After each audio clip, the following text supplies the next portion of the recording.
Olá, boa noite. Seja bem-vindo ao Informativo TVU. Estamos em transmissão simultânea pelo canal no YouTube TV Universitária de Uberlândia por meio do QR Code que aparece na sua tela.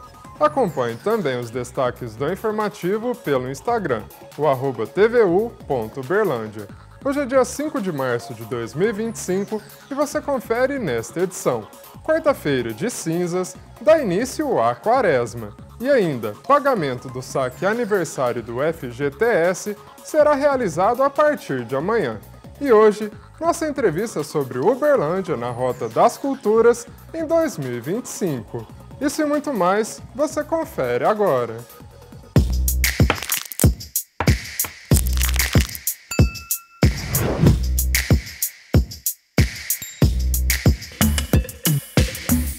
No último domingo, aconteceu o desfile das escolas de samba de Uberlândia. Com a apuração já realizada, ontem tivemos o desfile das escolas de samba campeãs. Você confere agora na reportagem um balanço desse Carnaval 2025. A Tabajara é a grande campeã do Carnaval de Uberlândia, com 199,3 pontos. Na avenida, a escola trouxe o enredo Palangandãs, que mostrou a importância histórica dos acessórios usados pelas mulheres negras na luta pela liberdade durante a escravidão no Brasil colonial. Em segundo lugar, ficou Unidos do Chatão, com o enredo Zé Carioca descobre a cultura afro-brasileira, seguida da Garotos do Samba, a terceira colocada. O desfile das escolas foi realizado no último domingo. Já a apuração aconteceu na segunda-feira e ontem. Tabajara e Chatão retornaram à passarela do samba para o desfile das campeãs. E essa quarta-feira de cinzas dá início à quaresma. Esse período de jejum e preparação que antecede a Páscoa segue até o dia 17 de abril.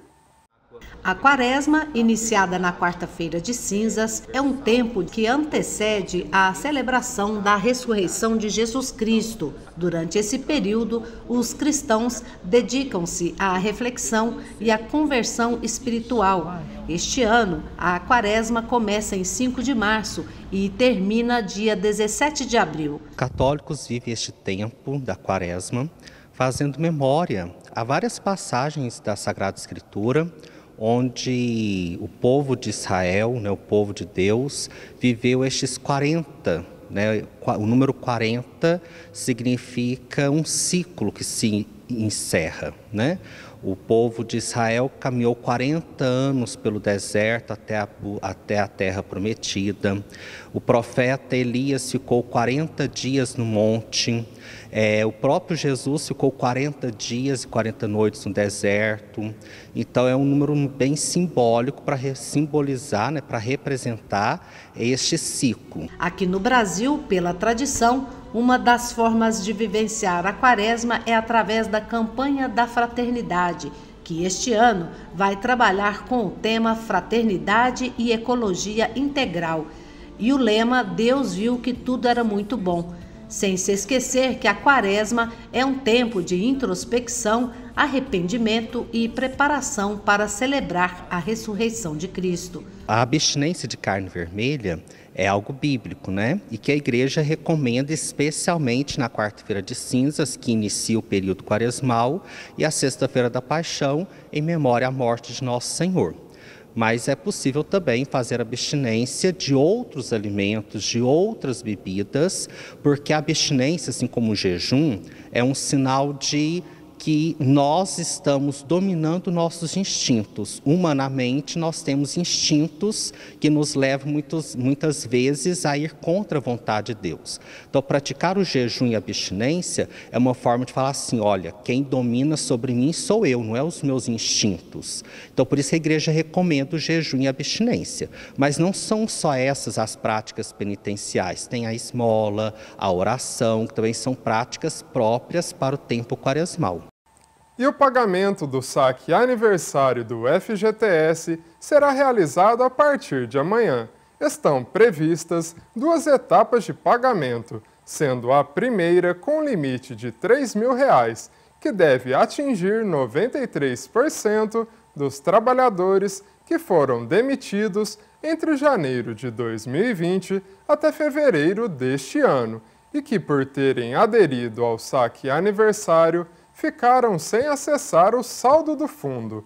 Depois desse prazo, a regra volta ao normal e quem optar pela modalidade e for demitido no futuro não terá acesso ao saldo, que permanecerá retido. Vale lembrar que apenas os nascidos entre janeiro e abril recebem nesse dia 6 de março, enquanto que os de maio a agosto recebem no dia 7, e quem é de setembro a dezembro recebe no dia 10 de março. O valor restante vai ser liberado em junho, beneficiando ao todo 12 milhões de pessoas e injetando mais de 12 bilhões de reais na economia. O dinheiro será depositado em conta bancária e, em caso de dúvidas, basta procurar a Caixa Econômica Federal.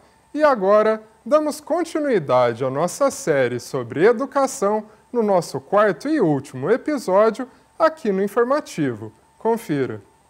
O Ceará foi o único estado brasileiro a superar a meta da alfabetização na idade certa. O índice foi conseguido 6 anos antes do estabelecido pelo Ministério da Educação, que é só em 2030.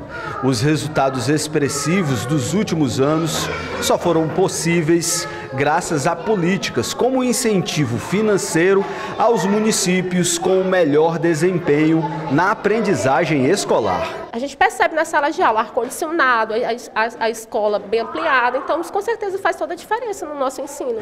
Um dos exemplos de cidades que recebem apoio é Horizonte, localizada na região metropolitana de Fortaleza. Entre os feitos recentes da educação no município, das 27 escolas da rede municipal, 22 são nota 10, além da conquista do selo Unicef em 9 edições, o que reforça o protagonismo cearense e a importância das boas práticas na educação.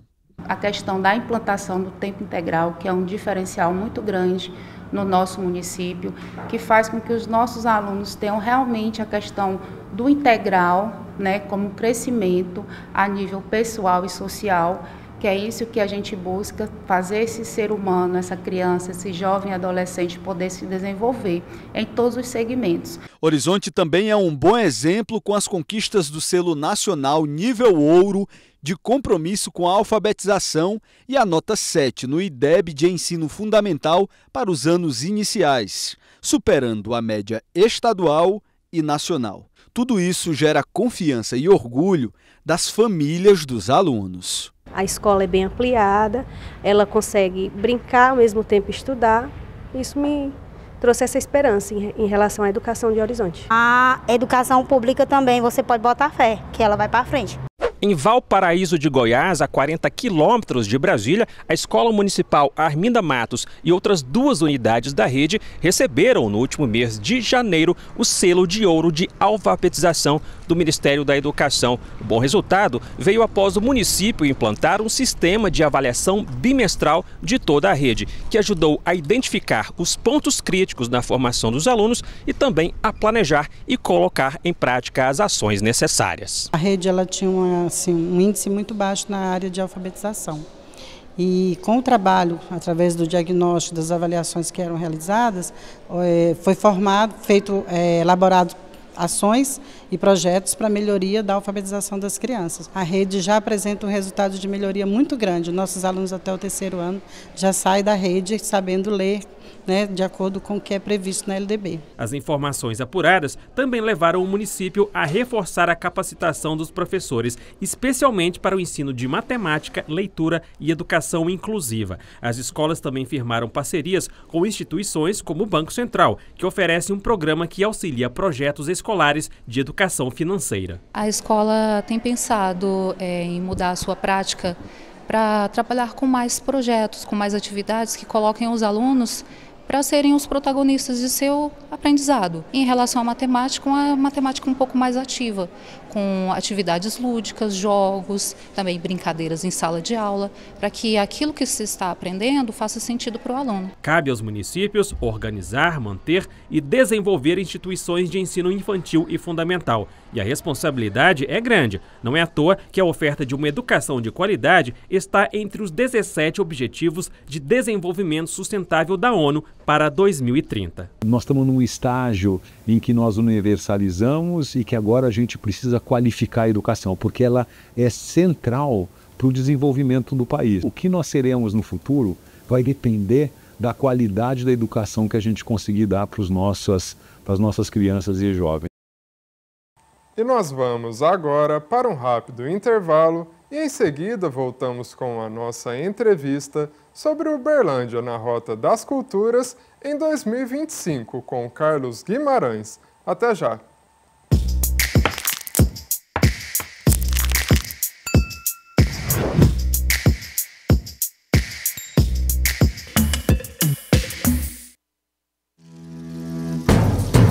Onde está a sua liberdade?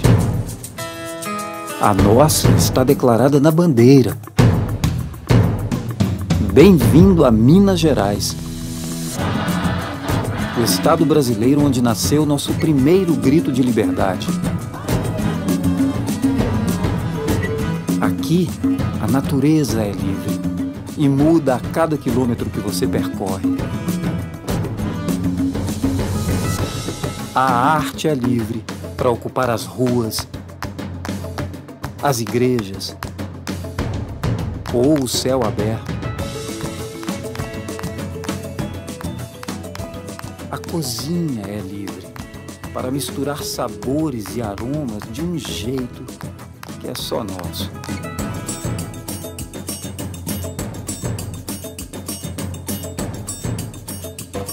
E você? Você é livre para escolher seu caminho. Descobrir rotas que vão mudar para sempre seu olhar. Conhecer pessoas que vão ficar para sempre em seu coração. E viver experiências absolutamente libertadoras.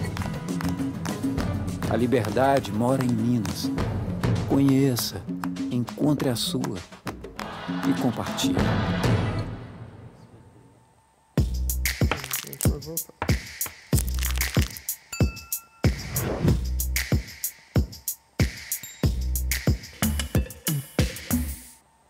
Estamos de volta com o Informativo TVU. E a programação do Uberlândia na Rota das Culturas de 2025 já começa logo após esse período de carnaval. Veja só. O projeto Uberlândia na Rota das Culturas, dirigido por Carlos Guimarães e Maíra Pelizer, traz uma ampla e brilhante programação cultural, colocando a cidade de Uberlândia na rota das grandes produções nacionais de teatro que estão em turnê pelo país. Tudo isso faz com que cada dia mais o projeto seja reconhecido em todo o Brasil. Abrindo a programação deste ano, o premiado musical inspirado no clássico Viva o Povo Brasileiro, do autor baiano João Ubaldo Ribeiro, chega à cidade em 3 apresentações nos dias 7, 8 e 9 de março. Além dos espetáculos, alguns artistas locais foram convidados para fazerem a abertura nas noites de apresentações. Ainda na proposta cultural, exposições fotográficas, apresentações gratuitas em espaços públicos, oficinas e debates. Dando continuidade ao assunto, nossa entrevista de hoje é sobre Uberlândia na Rota das Culturas em 2025. E para falarmos sobre o assunto, recebemos no estúdio Carlos Guimarães. Carlos, seja muito bem-vindo aqui no Informativo. Opa, agradeço o espaço, né? A TV UF está sempre aí divulgando a nossa iniciativa, né? Com certeza. A gente que agradece. Para a gente iniciar esse bate-papo, eu queria que você contasse a história desse projeto, né, do Uberlândia na Rota das Culturas. Para quem ainda não conhece, às vezes já visitou, mas não conhece o projeto, né, do que se trata, né, qual que é o histórico dele, e grandes nomes já passaram por ele também, né? Nossa, muitos, muitos. E é engraçado, a história às vezes se perde na própria história, né, porque vão se acumulando acontecimentos e tal. Bom, a gente já a gente está na área aí há 35 anos, né? Então eu posso dizer que os maiores nomes das artes cênicas, alguns da música também, já veio à cidade por nosso intermédio, né? Então, aí vamos destacar, por exemplo, Paulo Altran, Bibi Ferreira, Tônia Carreiro, Gal Costa, Leni Andrade, e aí vai, né? São mais de 300 nomes, né? Isso se perde um pouco no espaço da memória, né? No túnel do tempo, assim. E aí, a partir do surgimento do Teatro Municipal, né? 12 anos atrás, 12 ou 13, não sei, que isso começou a se intensificar, porque um problema grande, né, anteriormente era o espaço, né? Nós tínhamos apenas 2 teatros um pouco menores, que era o Grande Otelo e o Rondon Pacheco, né? Hoje os 2 inativos, o Grande Otelo está prestes a voltar ativa, né? E então, em muitas ocasiões, para grandes espetáculos, a gente tinha que improvisar teatros, né? Criar estruturas. Mas a gente conseguia, né? Muita gente foi ao centro de convenções, por exemplo, e comentava isso: nossa, está parecendo um teatro, porque a gente fazia toda a caixa preta, fechava toda a estrutura, colocava arquibancada, botava poltronas numeradas, né? Isso tudo era muito trabalho, muito custo, muito patrocínio e muita dificuldade para fazer. Mas a partir do surgimento do Teatro Municipal, isso foi um divisor de águas na história da cultura em Uberlândia, né? A gente começou a ter um pouco mais de facilidade no que se refere à estrutura para poder trazer esses espetáculos, né? Carlos, agora falando de um balanço do ano passado, né? Qual balanço você faz e expectativas para esse ano? A gente já vai falar da programação, mas antes eu queria que você falasse desse ano anterior, né? Como que foi e quais desafios a gente ainda tem para esse ano, né? Quais aprendizados ali de 2024 você pode mencionar? Nossa, 2024 foi uma coisa incrível, porque assim, nós tivemos todo um cuidado na escolha dos espetáculos e fomos muito elogiados pela curadoria, porque acho que os espetáculos de maior destaque nos últimos anos, eles estavam aqui o ano passado. Assim como esse ano também nós teremos alguns. Mas assim, algumas pessoas disseram, poxa, eu sempre tive que viajar para ver os espetáculos que eu queria assistir. Agora eu vejo em Uberlândia, né? Isso é muito legal. E é bom mesmo. Então, assim, bom, a gente teve, por exemplo, Tom na Fazenda, com a Armando Babaioff, Denise Del Vecchio e elenco, o Ficções com a Vera Holtz e Federico Pupi.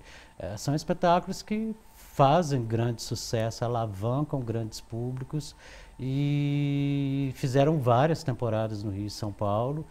E aí, quando veio a Uberlândia, muita gente não acreditou que estava vendo, né? E, claro, tem vários outros que eu me esqueci agora de mencionar, né? Mas foi uma programação realmente muito bem cuidada e foi uma surpresa muito agradável, porque alguns espetáculos fizeram 2 sessões extras, outros fizeram uma só, outros não fizeram nenhuma, mas enchemos a casa, né? Isso demonstra que a recepção foi excelente, né? Foi, a gente alcançou com a programação toda, os espetáculos principais, as performances de abertura, as ações paralelas. A gente alcançou aí quase 50 mil pessoas em 2024. É muita gente, né? Com certeza. Principalmente no que se refere à cultura, né? A cultura é um produto difícil de ser consumido, né? Um amigo do Rio uma vez disse que a pessoa tem que ver o outdoor, ver o panfleto, ver o anúncio na TV, a cobertura jornalística, para depois decidir se vai. Não é como talvez um show ou outro produto que a pessoa vê o outdoor e já decide que vai, né? Então, o trabalho, o produto cultural, você tem que fazer um trabalho de muita informação, muito detalhamento, muito convencimento para a pessoa decidir assistir, né? Então, esse não é um trabalho fácil. Mas a gente está com uma equipe muito bem conectada, muito bem comprometida, né? Então, isso tem dado um bom resultado. E diante desse sucesso de 2024, né, a expectativa para esse ano é grande. Então vamos falar agora, né, Carlos, da primeira programação já que vai acontecer logo nessa sexta-feira, né? Hoje mesmo, daqui a pouco, já está chegando uma parte da equipe, né? Amanhã de manhã chega o elenco, né? E aí são 4 dias, né, de imersão nesse universo teatral, né? E é um espetáculo realmente também que já fez temporadas no Rio, São Paulo, já viajou a algumas cidades e ele surgiu porque em 2024 a obra do João Baldo Ribeiro, Viva o Povo Brasileiro, ela completou 40 anos, né? E assim, é a maior obra dele, né? Tem até uma foto dele entregando 7 calhamaços de papéis, um volume assim, ó, que era a obra, né, quando ela foi escrita. E aí o trabalho que foi feito, essa adaptação teatral, ela tem assinaturas que são assim absolutamente fantásticas, né, criativas, com as músicas do Chico César, a direção do André Paes Leme, né, um elenco fantástico. Tem o Maurício Tizumba, que é um ícone da cultura mineira, né, que ganhou inclusive com esse espetáculo o prêmio Shell de melhor ator, né. É um prêmio muito cobiçado, muito disputado, né? Não é qualquer um que ganha não, mas é Maurício Tizumba, que ele já teve, o Maurício Tizumba, ele teve aqui em Uberlândia 20 anos atrás, com um musical que nós trouxemos na época no Teatro Rondon Pacheco, que era Grande Otelo e Eita Moleque Bamba, né? Que ele fazia existiam 3 grandes Otelos, né? Grande Otelos. O Tizumba era um deles, né? Foi incrível isso. Então, esse espetáculo a gente está abrindo em alto estilo, né? Em cena são mais de 20 pessoas, né? Nesse grupo nós temos, olha que bacana, nós temos 6 estudantes do curso de teatro da Universidade Federal de Uberlândia, né?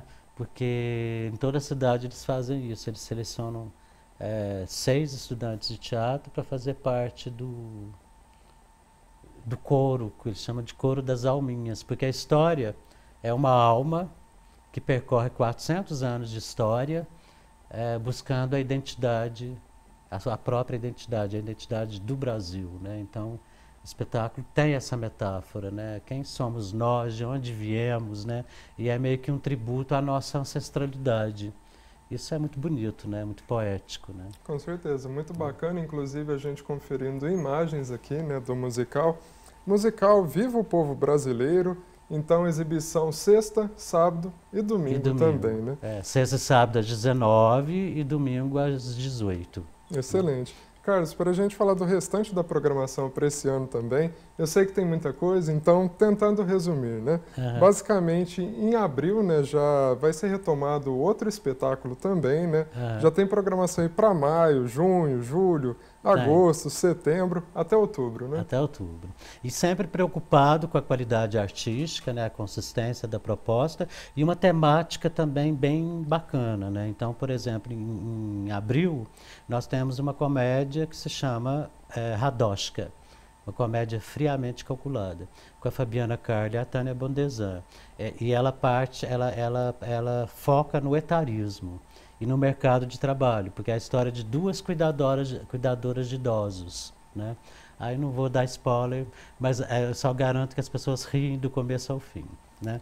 Em maio a gente já inverte, a gente vai para um thriller, um suspense, com Osmar Prado, Maurício Machado, e tem o Tadeu Matias, que é outra curiosidade também, o violoncelista, que a música é executada ao vivo, e que ele é de Uberlândia e mora em Uberlândia. Está há 2 anos viajando com esse espetáculo, né? Isso em maio. Em junho nós temos o Antônio Fagundes retornando a Uberlândia com a Cristiane Torlone. Inclusive esse o pessoal está comentando bastante, né, Carlos?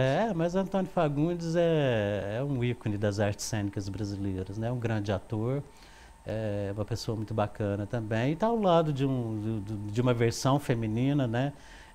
Desse ícone das artes cênicas, que é a Cristiane Torlone, que é uma grande atriz também, e o Tiago Fragoso e a Alexandra Martins, né? É uma comédia também, né, de nós dois. Em julho nós temos um espetáculo incrível com outra atriz maravilhosa, que é a Andréa Beltrão, né? Ela interpreta uma advogada pernambucana, é uma história verídica, né? Que ela trabalhou em prol de muitas famílias brasileiras que tiveram entes, né, desaparecidos durante a ditadura militar, né? Então é uma peça bem forte, assim, com uma interpretação vigorosa da Andréa Beltrão, né? Em agosto nós temos As Crianças, né? Que a gente repete todos os anos, estão vindo pelo menos 2 peças do Rodrigo Portela, dirigida por esse grande diretor que mora em Barcelona, mas é brasileiro e trabalha com os grupos daqui, né? O Rodrigo Portela dirigiu As Crianças, que, como Tom na Fazenda do ano passado, é um fenômeno no teatro, é premiadíssimo, né? E trata também do etarismo, que são 3 físicos nucleares na faixa dos 70 anos, que eles estão num lugar que já foi paradisíaco, mas hoje é meio abandonado, porque teve um desastre nuclear ali perto. Ou seja, foca no etarismo e na questão ambiental. Depois de outubro, no início do mês, a gente tem A Baleia, com José de Abreu, Inês Viana e elenco, que foca em cima da gordofobia, da homofobia e do fanatismo religioso, né? Existe o filme, a versão do filme, com o qual o Brendan Fraser ganhou o Oscar, né? Mas é baseado nessa peça que o Zé de Abreu comprou os direitos autorais e vai estrear agora e depois vai viajar. Uberlândia é uma das cidades, talvez a primeira, né? E logo colado nele, o mês de setembro, que ele é comecinho de setembro, aí no dia 7 a gente abre o mês, atrações do mês inteiro, durante todo o mês, que é o primeiro festival de inclusão e acessibilidade do Triângulo Mineiro, que a gente vai trazer vários espetáculos, apresentações, instalações, performances, tudo feito com e para as pessoas com deficiência. Isso vai se levantar muito debates, muitas discussões, muitas reflexões sobre como é esse universo no Brasil e em Uberlândia e como a gente precisa se posicionar diante dele, né? Depois, em outubro, a gente está chamando de ícones mineiros, né, para encerrar a programação, ícones mineiros da cultura brasileira, que começa com o Grupo Galpão, sob a direção do Rodrigo Portela,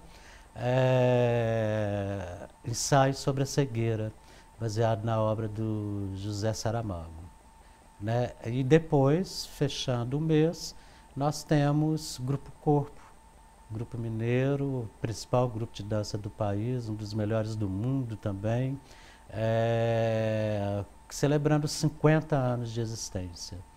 Esse ano, 2025, o Grupo Corpo está completando meio século, né, de vida. É muita coisa, né? É muita coisa e, paralelamente, nem dá para entrar. Nós temos as ações paralelas, as oficinas, a oficina de direção teatral, que inclusive tem, nesse fim de semana, no sábado, não sei se ainda tem vagas, né, a oficina com o André Paes Leme, de direção teatral.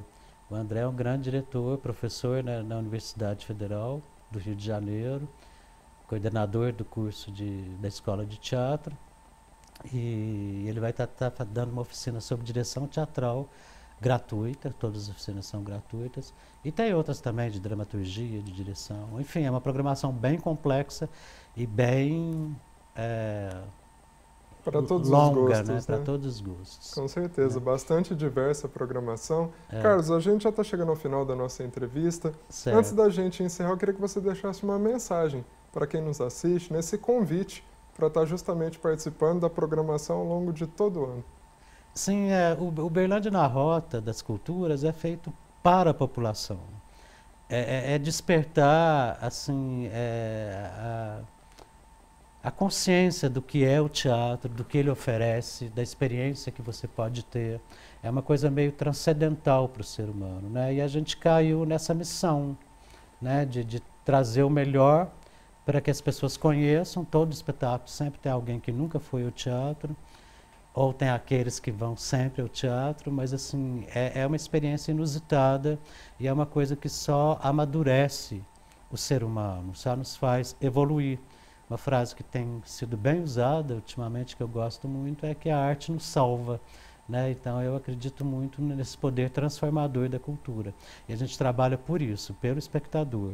É por isso que a gente quer que você vá assistir nesse fim de semana Viva o Povo Brasileiro, ou ao longo do ano, qualquer uma das atrações que a gente trouxer.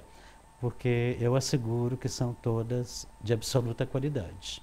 Com certeza. Carlos, muito obrigado pela sua participação. Aqui no Informativo está feito o convite, né? Está feito o convite. Eu agradeço a cobertura de vocês. Nós que agradecemos e seja sempre muito bem-vindo. E o Informativo de hoje fica por aqui. Lembrando que se você tiver alguma sugestão, pode entrar em contato com a nossa equipe de jornalismo no WhatsApp 34 99639 7880 ou por meio do QR Code que aparece na sua tela. Mais informações você acompanha às 9 da noite no Jornal da Cultura. Muito obrigado pela companhia e até amanhã.